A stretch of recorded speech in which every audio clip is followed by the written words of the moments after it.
transmigrated as the rich alpha destined to die. So I changed everything. Welcome back, everyone, and thank you for joining us. Before today's story begins, please take a moment to subscribe to the channel and turn on the notification bell so you never miss our latest original stories. It only takes a second, costs nothing, and your support helps us continue creating more emotional, dramatic, and unforgettable adventures for you. We truly appreciate every single one of you. Before we dive in, let us know in the comments where you're watching from and what time it is in your part of the world. We always love seeing our stories reach audiences across different countries and meeting viewers from every corner of the globe. Now, without further ado, let's begin today's story. The cruelest destiny is not dying. It is remembering exactly how you are going to die. That was the first thought that crossed my mind when I opened my eyes beneath a crystal chandelier worth more than everything I had owned in my previous life combined. Silk sheets brushed against my skin, warm sunlight poured through towering windows, and the faint scent of cedar and white lilies lingered in the air. For one impossible moment, I believed I was dreaming. Then the memories came crashing down like an unstoppable tide. My name had been Daniel Brooks, an ordinary man who had spent countless late nights escaping reality through fantasy novels. One rainy evening, my life ended in the blink of an eye, and darkness swallowed everything. Yet instead of oblivion, I awakened inside the body of Lucian Ashcroft, the wealthiest alpha in the Illyrian Empire, a man admired for his beauty, feared for his influence, and secretly despised by almost everyone who truly knew him. I recognized the name immediately because I had read this story before. Lucian Ashcroft was never meant to become the hero. He was the arrogant noble whose pride blinded him until every ally abandoned him. 7 months from today, he would lose everything. His fortune, his title, his reputation, and finally his life would disappear in a single night that changed the empire forever. I remembered closing the novel feeling frustrated, because none of it had needed to happen. Every terrible choice Lucian made had pushed away the people who genuinely wanted peace. Every insult had planted another enemy. Every selfish decision had written another line in the tragedy waiting for him. And now somehow I was him. My heartbeat quickened as I climbed from the enormous bed and crossed the polished marble floor. The man staring back from the gilded mirror possessed silver hair that caught the morning light like fresh snow and calm blue eyes that belonged to someone born into unimaginable privilege. Yet beneath that perfect appearance, I saw only borrowed time. A quiet knock interrupted my thoughts before the bedroom doors slowly opened. Several attendants entered with practiced grace, each lowering their heads respectfully. Their expressions were flawless, but something behind their careful smiles caught my attention. It was not admiration. It was relief that their master had awakened without causing another morning of needless cruelty. That realization stung more than I expected. Lucian's reputation had already poisoned every relationship around him. Even the people serving him feared making eye contact. Once they finished arranging breakfast, they retreated almost silently, leaving me alone with a table filled with luxurious food I could barely taste. Instead, I found myself staring toward the distant mountains visible beyond the palace gardens. Somewhere beyond those peaks lived a forgotten alpha named Kalin Vale. According to the story, history would remember him as the man responsible for ending Lucian Ashcroft's life. But I also remembered something no one else in that world knew. Kalin had never been born a villain. He had simply been abandoned by everyone who should have believed in him. If I truly wanted to survive, defeating him was never the answer. Changing his fate, and my own, was. For the first time since opening my eyes in this impossible new life, I smiled. Destiny had already written its ending. It simply had no idea someone had arrived carrying the final draft. The decision sounded simple when I made it inside my room, but reality proved far more complicated the moment I stepped into Lucian Ashcroft's world. Every hallway inside the Ashcroft estate echoed with polished shoes and carefully rehearsed greetings. Yet beneath every respectful bow, I sensed hesitation. They expected insults, impossible demands, or another reminder that wealth had made their master believe kindness was weakness. Instead, I found myself thanking the elderly butler for preparing the morning schedule. The old man froze for nearly 5 seconds before quietly nodding, as though he had just witnessed something impossible. Word traveled faster than the wind through the mansion. By lunchtime, Every servant had heard that Lord Ashcroft had smiled. That alone felt like the beginning of rewriting history. After finishing breakfast, I asked for every financial report, every charitable contract, every business agreement, and every letter that had arrived during the previous month. The mountain of documents stacked across the library confirmed what I already remembered.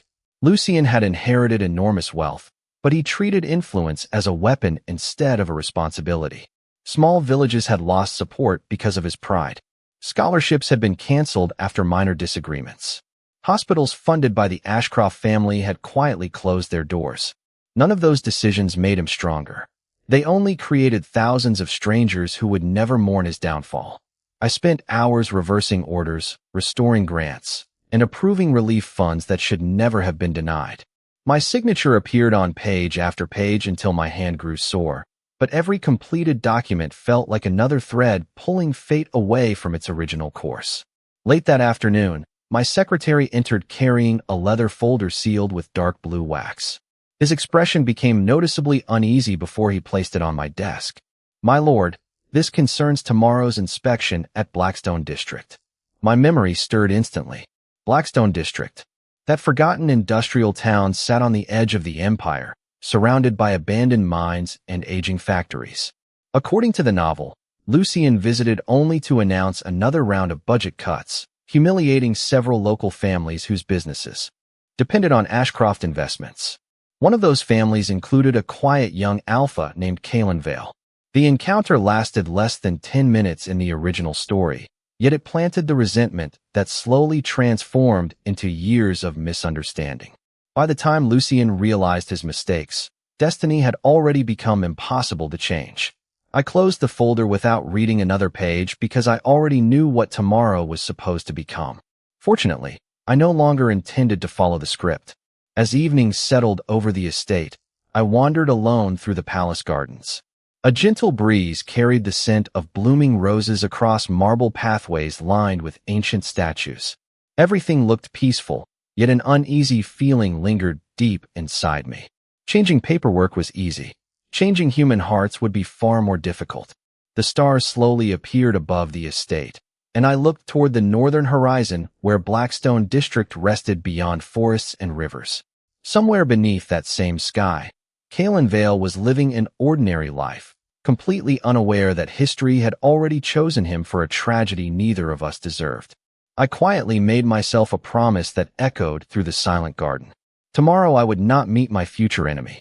I would meet the first person capable of proving that destiny was never stronger than compassion. The following morning arrived beneath a sky so clear it almost felt like a promise. The Ashcroft convoy traveled north for nearly 3 hours before the elegant stone roads gradually gave way to narrow country lanes surrounded by rolling hills and quiet forests.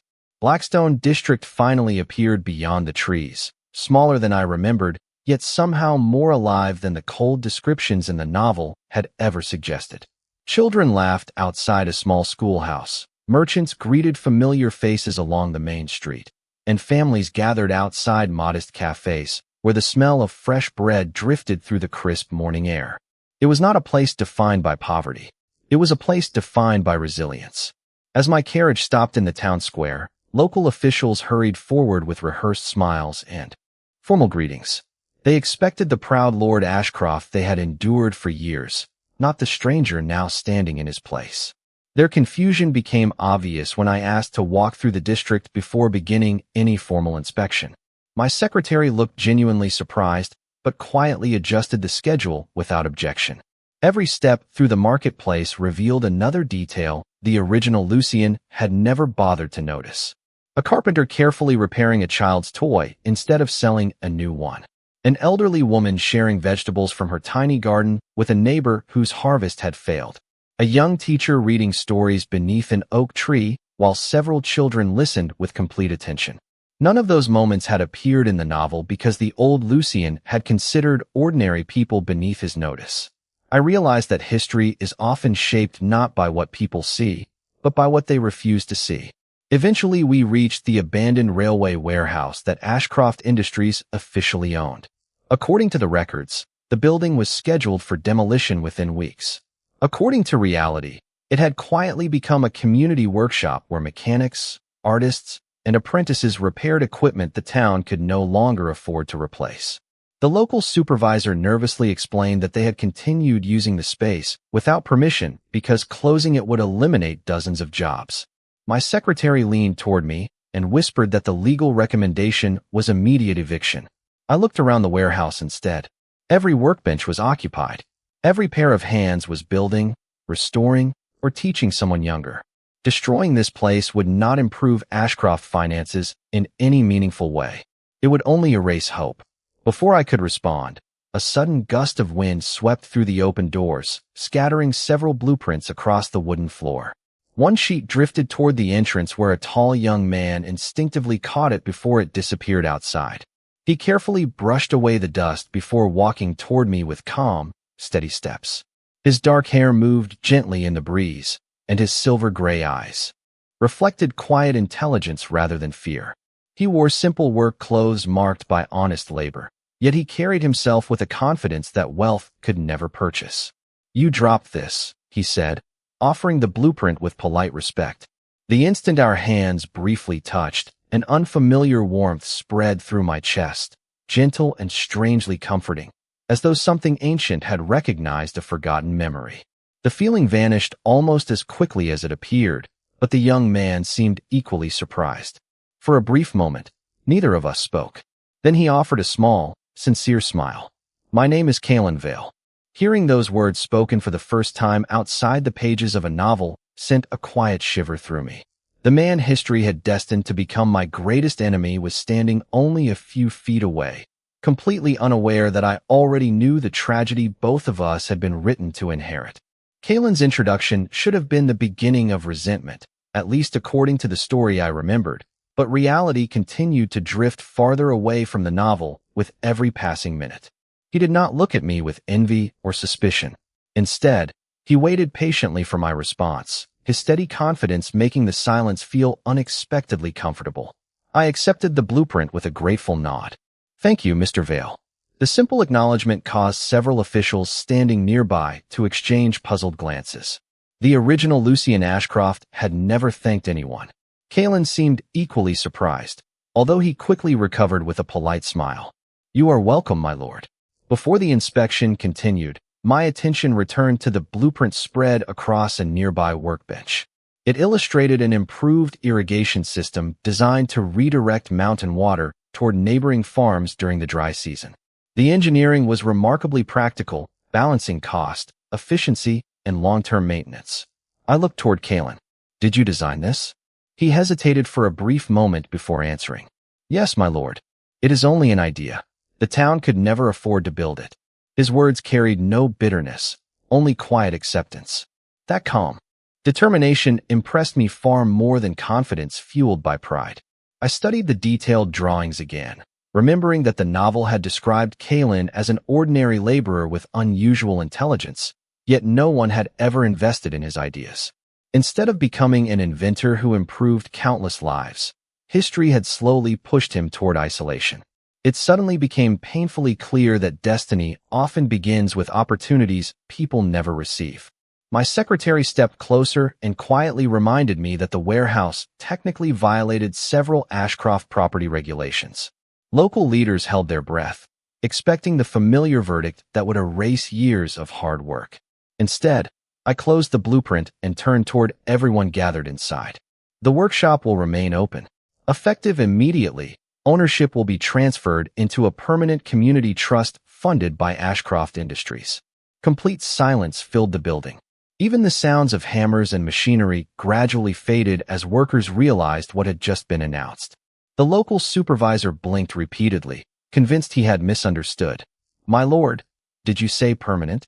I nodded. No family should lose honest work because of unnecessary paperwork. This workshop creates value for the entire district. It deserves protection, not demolition. The disbelief on their faces slowly transformed into cautious hope. No one cheered. No one celebrated. They simply looked at one another as though they had forgotten what good news sounded like. Kalin remained unusually quiet. When our eyes met again, I noticed that careful distance had disappeared from his expression. In its place was curiosity. It was the first crack in the wall that history had built between us. As the meeting concluded, he approached once more, carrying a small wooden box worn smooth by time. "There is something you should see," he said. Inside rested an ancient silver medallion engraved with an unfamiliar crest shaped like a rising sun, surrounded by intertwined branches. The instant I looked at the symbol, another fragment of memory surfaced from somewhere deep inside the knowledge I carried from my previous life. It was not merely an old family emblem. It belonged to a forgotten royal bloodline, erased from official history centuries ago. Yet the novel had never mentioned this medallion, nor the strange warmth spreading through my chest as I stared at it. Kalin quietly broke the silence. "My grandfather always believed someone important would come looking for this one day. I never understood why. Neither did I. But for the first time since awakening in this world, I realized something far more unsettling than my own reincarnation. The story I thought I knew had been hiding an older story beneath it all. I accepted the silver medallion with both hands, unable to explain why it felt unexpectedly warm against my palm.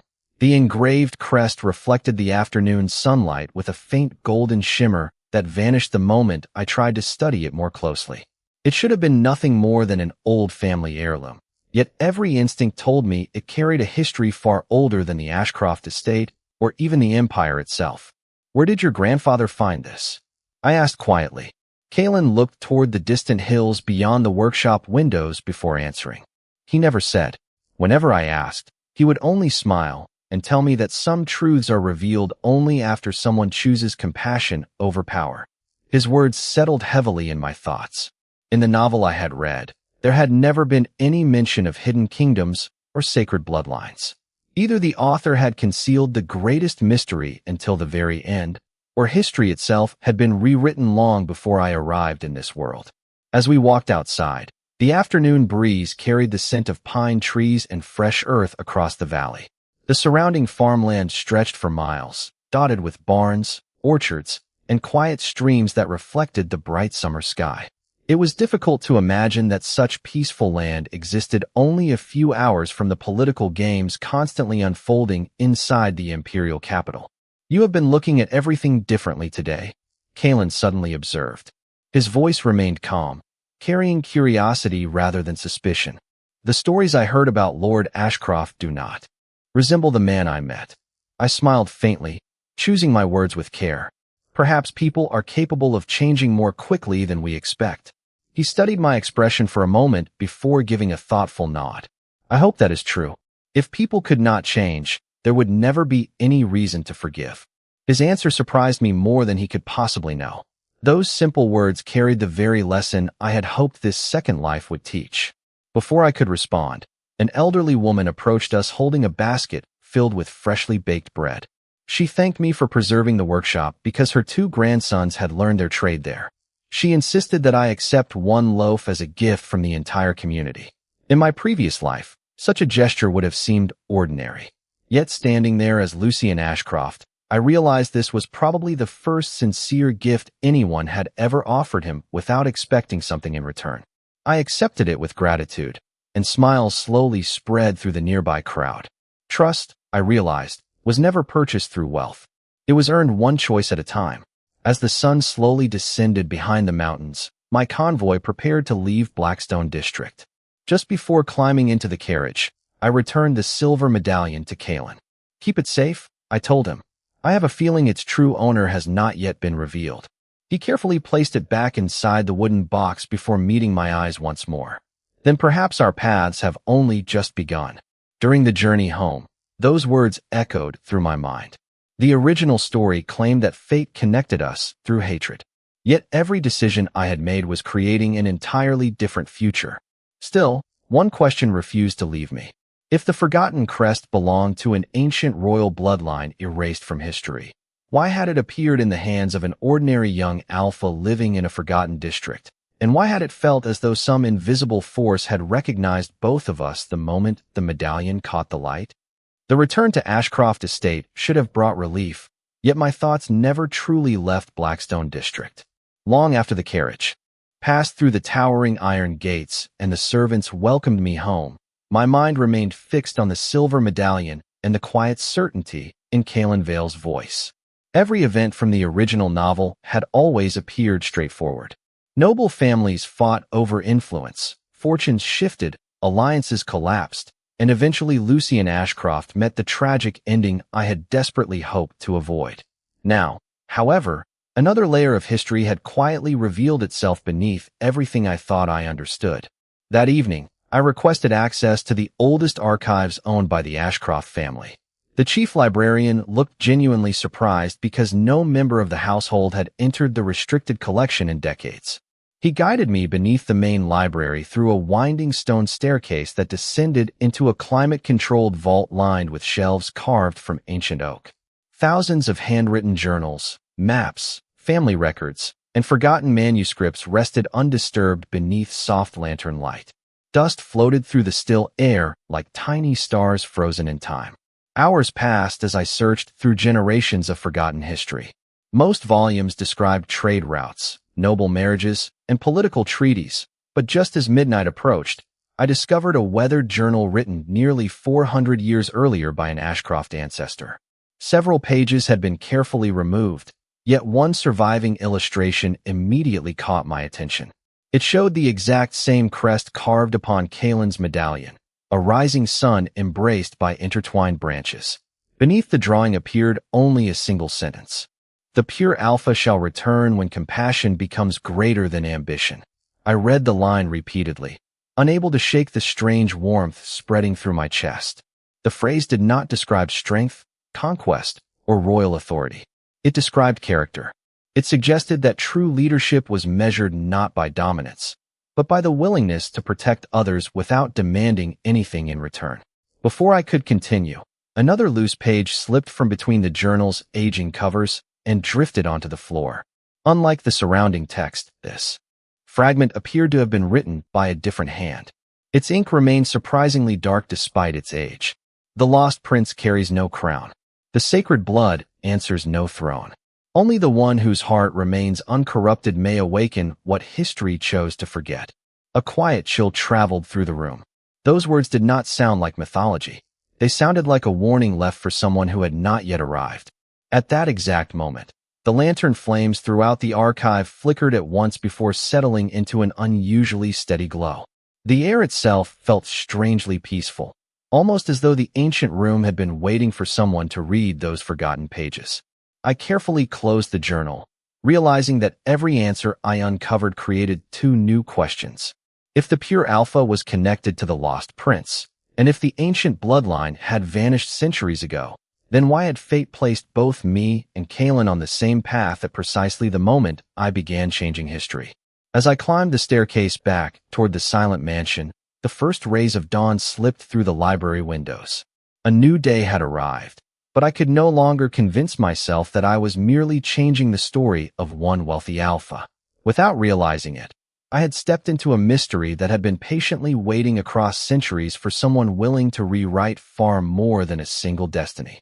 For the next several days, I immersed myself in work with a determination that surprised even the people closest to Lucian Ashcroft. Every morning began with meetings that once existed only to expand influence, but now focused on rebuilding trust. I reopened educational grants, restored neglected infrastructure projects, and ordered every regional office to submit reports describing not profits alone, but the well-being of the communities they served. My advisors exchanged uncertain glances whenever I spoke. Some quietly wondered whether illness had changed my personality. Others assumed I was preparing some elaborate political strategy.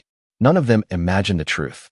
I was simply trying to become the kind of man history had never allowed Lucian to be. Yet despite every improvement, an uneasy feeling continued following me. The surviving pages from the ancient journal never left my thoughts.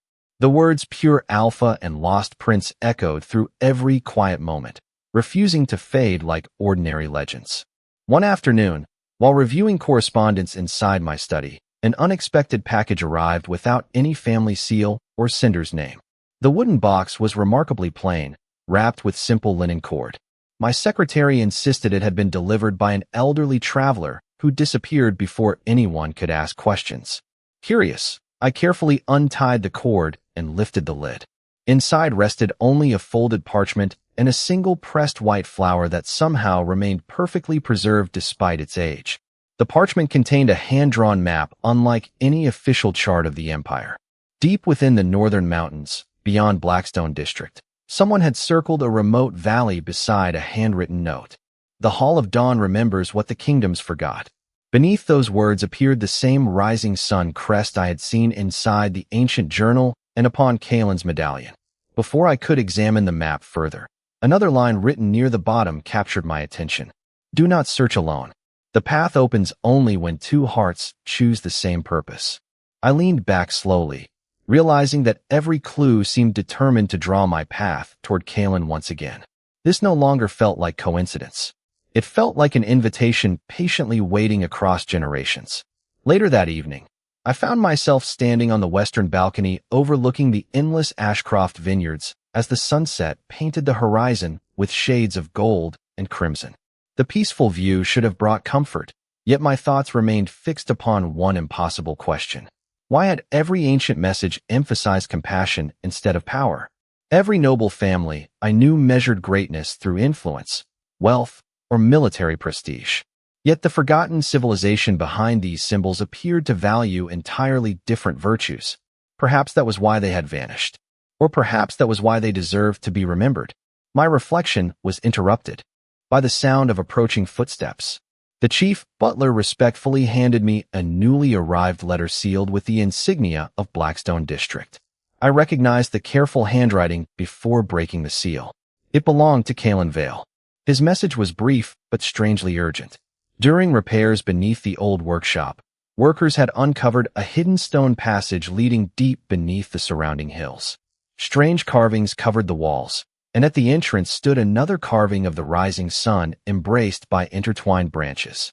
The townspeople refused to enter because local legends claimed the forgotten passage awakened only for those chosen by ancient promises. Kalin ended his letter with a single sentence that made my heartbeat quicken. I believe the story has been waiting for both of us far longer than either of us has existed. I left for Blackstone district before sunrise the following morning, bringing only a small escort despite every protest from my advisors. They argued that a noble of the Ashcroft family should never travel without an overwhelming display of status, but that was precisely the mindset I had been trying to leave behind. The road north felt strangely familiar now, no longer the path leading toward a predetermined tragedy, but toward a future still waiting to be written. When I arrived, Kalin was already waiting near the entrance to the abandoned railway workshop, dressed in the same practical clothes he always wore, though the expression on his face carried an unmistakable sense of anticipation. Without unnecessary ceremony, he led me beneath the workshop through a newly uncovered stone staircase concealed behind an old storage wall. The deeper we descended, the quieter the world above became until only the soft echo of our footsteps remained. The passage was unlike anything built by the modern empire. Every wall had been carved from pale stone that reflected our lantern light with a gentle golden glow, and countless engraved symbols stretched across the ceiling like an ancient language patiently waiting to be understood again. As we continued forward, I noticed that none of the carvings celebrated conquest or royal victories. Instead, they portrayed people planting trees together, rebuilding villages after storms, sharing food during difficult seasons, and raising children beneath the same rising sun engraved upon the forgotten crest. The deeper we traveled, the clearer one truth became. Whoever had built this sanctuary believed that civilization survived through compassion rather than domination. Eventually, the corridor opened into an enormous circular chamber supported by towering white columns. In its center stood a crystal basin filled with perfectly clear water that reflected the ceiling like a mirror. Behind it rested a weathered stone monument bearing a single inscription written in elegant ancient script. Although I had never studied the language, the words somehow unfolded naturally inside my mind as if they had been waiting there all along. Power without kindness becomes fear. Kindness without courage becomes silence. Only together may they awaken the sacred dawn. I quietly repeated the sentence, and Kalin looked toward me with visible surprise. You can read it? I slowly nodded, equally confused. I should not be able to. Before either of us could speak again, The surface of the crystal water shimmered with gentle ripples despite the complete absence of wind. A warm radiance spread across the chamber, neither blinding nor frightening, but calm enough to ease every anxious thought lingering inside my heart. The same quiet warmth I had first felt when our hands touched inside the workshop returned once more, stronger than before. I instinctively stepped closer to the basin, while Kalin did the same from the opposite side. The moment we both reached its edge, faint lines of golden light appeared beneath the clear water, gradually forming the familiar image of the rising sun embraced by intertwined branches. Neither of us reached toward it. Neither of us spoke. Somehow we both understood that this place was not testing our strength, our wealth, or our bloodline. It was waiting to discover whether two strangers, whose lives had once been destined to collide through hatred, would willingly choose the same path built upon trust instead. As the light continued, growing brighter, another hidden doorway slowly emerged within the stone wall beyond the basin, revealing that the forgotten chamber had never been the true destination. It had only been the beginning.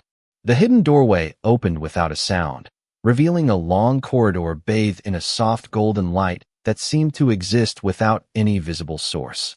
Kalin and I exchanged a quiet glance before stepping forward together, neither of us speaking because words somehow felt too small for the moment unfolding before us. The passage led into a vast circular sanctuary unlike anything either of us had ever imagined. Towering pillars surrounded the chamber, each engraved with scenes of ordinary people helping one another rather than kings claiming victories. Families planted orchards together. Travelers shared shelter during storms. Children learned beside wise elders. Every carving celebrated compassion as the greatest expression of strength. At the center of the sanctuary rested a simple stone throne, untouched by jewels or ornaments. Above it hung another inscription written in the same ancient script. Once again, the unfamiliar language became clear within my mind as naturally as breathing. The one worthy of guiding others is the one who never seeks to rule them. I stood motionless, realizing that every lesson hidden throughout this forgotten place challenged everything the modern empire believed about power. Kalin slowly approached the throne but stopped several feet away. "This does not feel like a palace," he whispered. "It feels like a promise." I nodded. Perhaps that is what the first kingdom truly was. As his words faded, the chamber responded with a gentle warmth that spread through the floor beneath our feet. Tiny points of golden light drifted upward like floating stars, gathering above the ancient throne before forming the image of the same rising sun surrounded by intertwined branches. The light did not ask us to kneel. It did not demand loyalty. Instead, it expanded outward until it surrounded both of us equally, peaceful and reassuring. In that quiet glow, another realization settled into my heart. The forgotten kingdom had never disappeared because it was defeated.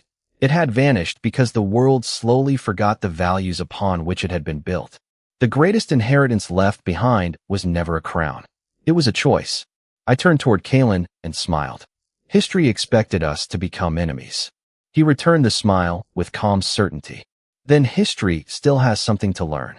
We left the sanctuary carrying no treasure, no royal decree, and no claim to forgotten titles. Instead, we carried knowledge that could quietly reshape the future one decision at a time. Over the months that followed, Ashcroft Industries invested in schools instead of monuments, restored forgotten towns instead of abandoned estates, and created opportunities where pride had once built walls. Blackstone District became known across the empire as a place where innovation and cooperation flourished together. The irrigation system designed by Kalin transformed nearby farms, improving countless lives, while young apprentices arrived from every region, hoping to learn within the community workshop that almost disappeared.